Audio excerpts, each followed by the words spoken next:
quem será? Com quem será? Com quem será? Com quem será que Cauã vai casar? Vai depender, vai depender, vai Depender dele não assistir a TV. Quando eu tava falando, você encostando no barulho. Aí, calma, tira. Depender se não assistir a TV, eu gosto, sabe? Vai a lua.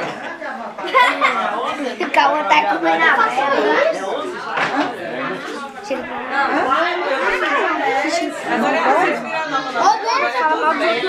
Deixa o pau lá.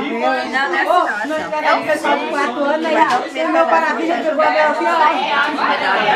Agora eu quero. Ué, pra que ele vai dar o primeiro pedaço? Isso aí foi Ah, não, a dessa não vai pra longe. É, não tá como tá espaço, né? E ela é? Vou partir aqui. Essa fecha. É. Calma, foi assim. Nossa senhora, essa tira aí é pra quem? É Júnior. Botou o peito da mão.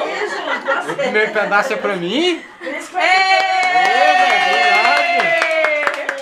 Ah, por isso que eu tô Você só vai um tirando do lado, pedacinho. só caindo gracê. Você cortando assim do lado, só sai o gracê. Você só deu gracê pra Júnior, que não pode. Não, saiu tudo. Ô, Ilma.